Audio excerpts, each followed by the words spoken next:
ভারতবর্ষের প্রত্যেকটা মানুষের, প্রত্যেকটা দলের এখন প্রথম কাজ হচ্ছে যোগী মোদিকে হারানো, যোগী মোদিকে সরানো। কারণ ওরা যদি থাকে তাহলে এইভাবে আজকে আজান দেওয়ার জন্য গ্রেপ্তার করা হচ্ছে বা হুমকি দেওয়া হচ্ছে, কালকে কেউ বাড়িতে বসে সে মুসলিম তার জন্য তাকে খুন করা পর্যন্ত হবে।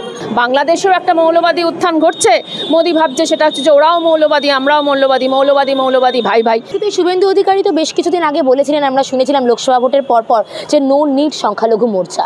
সেই নো নিড সংখ্যালঘু মোর্চা যিনি আমাদের দেশে দাঁড়িয়ে বললেন, সে বিদেশের সংখ্যালঘুদের নিয়ে তিনি অনেক রকম কথা বলছেন, আমি সেই কথায় যাচ্ছি না, কিন্তু দেশের সংখ্যালঘুদের নিয়ে প্রয়োজন নেই তিনি সেটা বললেন। দেশের সংখ্যালঘুদের নিয়ে বিজেপির তো ভাবার কথা নয়, দেশের সংখ্যালঘুদের নিয়ে ইন্ডিয়া জোট ভাবছে, আমি তুমি ভাবছি, এবং সেই জন্যই বিজেপি সরকার থেকে এনডিএ সরকারে তার পরিবর্তন হয়েছে। অতএব আমরা আমাদের দেশের সংখ্যালঘু নিয়ে ভাবছি, আমরা আমাদের পাশের দেশের সংখ্যালঘু নিয়েও ভাবছি। সুপ্রিম কোর্ট থেকে দেখলাম আমরা একেবারে রায় দিয়ে দিলেন যে আর কোনো ধর্মস্থান সেখানে আর কোনো রকমভাবে কোনো সার্ভে বর্তমানে এখন স্থগিত রাখা হচ্ছে, করা যাবে না। কারণ বারবার যত মসজিদ সার্ভে করা হচ্ছে দেখা যাচ্ছে সেটাকে তলায় অনেক মন্দিরের সন্ধান পাচ্ছেন বিভিন্ন নেতৃত্বরা, এবং সেটা নিয়ে বারবার প্রশ্ন উঠেছিল। তাই জন্য সুপ্রিম কোর্ট একেবারে স্থগিতাদেশ দিয়ে দিলেন, কি বলবেন? যেটা সুপ্রিম কোর্টের অনেক আগেই করার কথা ছিল, যে রায় বেরোচ্ছে এই মর্মে যে মানুষের এটা বিশ্বাস বাবরি মসজিদ ভাঙা ভুল হয়েছে, অন্যায় হয়েছে, ক্রিমিনাল অ্যাক্ট, কিন্তু মানুষের এটা বিশ্বাস তাই আমরা করছি।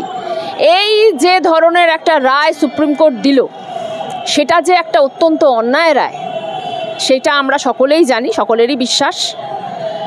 আজকের যে রায় সেটা একটা ওই যে পুরনো যে অন্যায় রায় তার একটা প্রায়শ্চিত্ত করলো।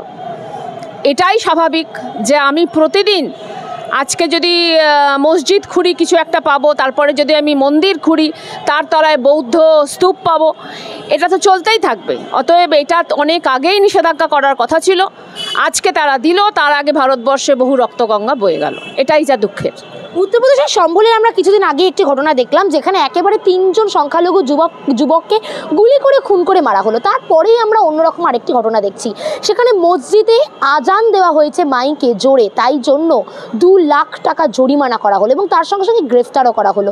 কোনোভাবে কি সংখ্যালঘুকে দমিয়ে দেওয়ার চেষ্টা এখান থেকে? উত্তরপ্রদেশে যোগী সরকার থেকে যাবে, উত্তরপ্রদেশে যোগী সরকারকে হারানোর জন্য যে জোট প্রয়োজন সেটা হবে না।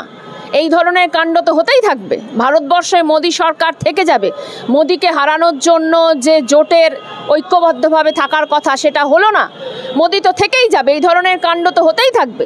অতএব ভারতবর্ষের প্রত্যেকটা মানুষের, প্রত্যেকটা দলের এখন প্রথম কাজ হচ্ছে যোগী মোদিকে হারানো, যোগী মোদিকে সরানো। কারণ ওরা যদি থাকে তাহলে এইভাবে আজকে আজান দেওয়ার জন্য গ্রেপ্তার করা হচ্ছে বা হুমকি দেওয়া হচ্ছে, কালকে কেউ বাড়িতে বসে সে মুসলিম তার জন্য তাকে খুন করা পর্যন্ত হবে।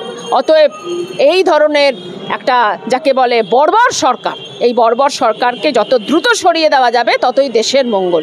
কিন্তু আমার প্রশ্নটা ঠিক এখানেই, আমরা সংখ্যালঘুদের উপর দেশের মধ্যে অত্যাচার দেখছি, তাহলে যারা দেশের সংখ্যালঘুদের উপর এত অত্যাচার করছে তারাই বারবার একটু বেশি বিদেশের সংখ্যালঘুদের অত্যাচার নিয়ে সরব, কি বলবেন সেক্ষেত্রে?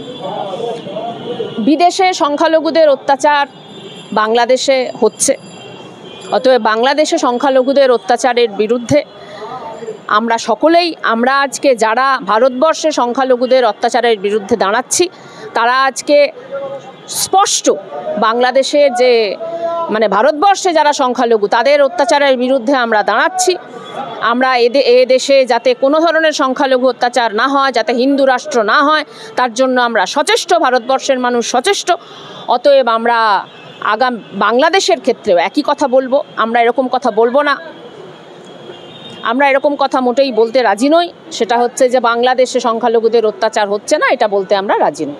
এলাহাবাদ হাইকোর্টের বিচারপতি সম্প্রতি একটি মন্তব্য করলেন, তাকে দেখা গেল তিনি একদম সর্বসমক্ষে তিনি বলছেন যে কাঠ মোল্লারা দেশের জাতশত্রু এবং যারা একদম সংখ্যাগরিষ্ঠ তাদের কথা শুনেই আমাদের দেশকে চলতে হবে। কি বলবেন বিচারপতির মুখ থেকে এমন কথা? হ্যাঁ, এই ধরনের বিচারপতি, ধরো ভারতবর্ষে বিচার ব্যবস্থাতে একটা অত্যন্ত প্রতিক্রিয়াশীল ব্যবস্থা চলে, সেটা হচ্ছে কলেজিয়াম পদ্ধতি।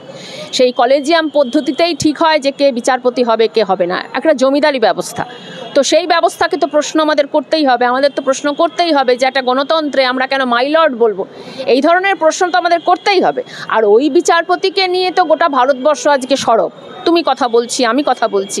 এটা তো আজকে গণতন্ত্র, অতএব এই বিচারপতিদের আর ওই স্থানে থাকার কথা নয় যেখানে রঞ্জন গগৈয়ের মতো বিচারপতি হয়, যারা শুধুমাত্র পদের লোভে একটা রায় দেয়, সেখানে এই ধরনের বিচারপতি হয়। আর আমাদের দেশে এই যে বললাম কলেজিয়াম ব্যবস্থা, বিচারপতিদের মানে পরের বিচারপতি চুজ করার যে ব্যবস্থা, সেটা একদমই মানে অগণতান্ত্রিক জমিদারি ব্যবস্থা। তার সঙ্গে জনগণের কোনো সম্পর্ক নেই, জনপ্রতিনিধিদের কোনো সম্পর্ক নেই। এটাও বাতিল করা প্রয়োজন। প্রশ্নটা আমার এখানে যে বিজেপি কি কোনোভাবে এইভাবে একদম যেগুলো আমাদের উচ্চ স্থানীয় যে জায়গাগুলো রয়েছে দেশের, সেই জায়গাকার মানুষদেরকে কোনোভাবে এইভাবে প্রভাবিত করে সাধারণ মানুষদের ওপর প্রভাব বিস্তার করার চেষ্টা করছে? না, সেটা তো করছেই, কিন্তু তারা পারছে না। এই যেমন আজকে আদালত এটা বলে দিল, সেটা হচ্ছে যে মসজিদ আর খুঁড়ে তার তলায় কী আছে দেখা যাবে না। এই যেমন আদালত বলে দিল যে ভারতবর্ষের সংবিধানের প্রস্তাবনাতে যে সমাজতন্ত্র কথাটা আছে সেটা বাতিল করা যাবে না। এই যে যেমন আজকে আদালত একটার পর একটা দেখা যাচ্ছে সেটা আছে যে বিরোধীদের মানে বিনা বিচারে দিনের পর দিন ধরে আটকে রাখা হচ্ছে। পার্থ চ্যাটার্জিকে তারা ছেড়ে দিল, অতএব এই কাজগুলোতে তারা করতে বাধ্য হচ্ছে। ফলত বিজেপি এটা চেষ্টা করছে বিচার ব্যবস্থাটাকে দখল করার, কিন্তু পুরোটা পেরে উঠছে কোথায়? তারা নিজেদের দলকেই ধরে রাখতে পারছে না, আর তারা বিচার ব্যবস্থা ধরে রাখবে। আরও একটা জায়গায় যাব, যে বারবার যেটা আন্তর্জাতিক সম্পর্ক নিয়ে প্রশ্ন উঠছে, বাংলাদেশ এবং ভারতের সম্পর্ক, কোনো জায়গা থেকে কি বাংলাদেশ এবং ভারতের সম্পর্কে যে খারাপের দিকে যাচ্ছে ক্রমাগত, এই যে বাংলাদেশ থেকে ভারতের দিকে বারবার হুঙ্কার আমরা শুনতে পাচ্ছি, সেখান থেকে ভারতের তরফ থেকেও কিন্তু বেশ কিছু হুঙ্কার গেছে। শুভেন্দু অধিকারীর কাছ থেকে হুঙ্কার গেছে, বিজেপি বিভিন্ন নেতৃত্বের মুখ থেকে হুঙ্কার গেছে। কোনোভাবে কি হিংসাত্মক পরিস্থিতি এই কারণে আরও বেশি করে তৈরি হচ্ছে? না, একটা বৈদেশিক সম্পর্ক বলে একটা বিষয় আছে। যখন প্যালেস্তাইনের গণহত্যা হয় তখন ভারতবর্ষের পক্ষ থেকে যাতে ভারত সরকার একটা অবস্থান নেয়, সেটা আমরা জনগণ হিসেবে দাবি করি। যখন ইউক্রেনের যুদ্ধ হয়, পুতিন অন্যায়ভাবে যুদ্ধ করে, সেখানে ভারতবর্ষের মানুষ হিসেবে আমরা দাবি করি রাষ্ট্রসংঘে ভারতবর্ষ একটা ভূমিকা নিক। যখন বাংলাদেশ যুদ্ধ চলছিল, ভারতবর্ষে ইন্দিরা গান্ধী একটা যথেষ্ট গুরুত্বপূর্ণ ভূমিকা নিয়েছিলেন এবং তার ফলে সেখানে বাংলাদেশ সৃষ্টি হয়েছিল, তাকে আমরা ধন্যবাদ দিয়েছিলাম। ফলত আজকেও পড়শি দেশে যদি মৌলবাদীদের উত্থান ঘটে, তারা যদি আজকে তাদের সংবিধান থেকে ধর্মনিরপেক্ষতা, বাঙালি জাতীয়তাবাদ দূর করার চেষ্টা করে, অবশ্যই আমরা আমাদের দেশের প্রধানমন্ত্রীকে বলবো এই ব্যাপারেও আপনি ভূমিকা নিন। কিন্তু প্রধানমন্ত্রী এখনো চুপ কেন, কি মনে হয়? তার মানে হচ্ছে ওরাও মৌলবাদী। বাংলাদেশেও একটা মৌলবাদী উত্থান ঘটছে, মোদি ভাবছে সেটা হচ্ছে যে ওরাও মৌলবাদী, আমরাও মৌলবাদী ভাই ভাই। কিন্তু ভারতবর্ষের জনগণ সেটা হতে দেবে না। ভারতবর্ষের জনগণ মোদিকে বলছে যে আপনি নাকি বিশ্বগুরু, তাহলে আপনাকে ভূমিকা নিতে হবে। আপনার যে আইনি ভূমিকা সেটা আপনি নিন, আপনি রাষ্ট্রসংঘে যাবেন কি আপনি সরকারের সঙ্গে আলাপ আলোচনা করবেন, সেটা করুন, কিন্তু পাশের দেশে মৌলবাদী উত্থান আমরা মোটেই মেনে নেব না। ইন্ডিয়া জোটের নেতৃত্ব হিসেবে মমতা বন্দ্যোপাধ্যায় মুখ হিসেবে দাঁড়াতে চাইছেন এবং সেটাকে নিয়ে অনেকেই সমর্থন করেছেন, আপনি কি বলবেন? হ্যাঁ, প্রথমত কংগ্রেসের সমর্থন করা উচিত, প্রথমত প্রকাশ কারাটের সমর্থন করা উচিত। প্রকাশ কারাটের তরফ থেকে বলা উচিত যে মমতা বন্দ্যোপাধ্যায়কে মুখ হিসেবে আনা হোক, কংগ্রেসের পক্ষ থেকে বলা উচিত। এটা স্বাভাবিক, সেটা হচ্ছে যে আঞ্চলিক দলগুলো যদি মুখ হিসেবে আসতে পারে ইন্ডিয়াতে, তাহলে ইন্ডিয়া শক্তিশালী হবে এবং এক্ষেত্রে মমতা বন্দ্যোপাধ্যায় যথেষ্ট গুরুত্বপূর্ণ এবং যোগ্য নেত্রী। ফলত ইন্ডিয়া জোটের যে অন্যান্য দলগুলি আছে যারা এখনও টু শব্দটি করেনি, যেমন প্রকাশ কারাট, তাদের কাছে আমরা আবেদন করব যে এতে আপনাদের আদর্শ রক্ষা পাবে, এতে আপনাদের রাজনীতি রক্ষা পাবে, আপনারা মমতা বন্দ্যোপাধ্যায়ের নাম প্রস্তাব করুন।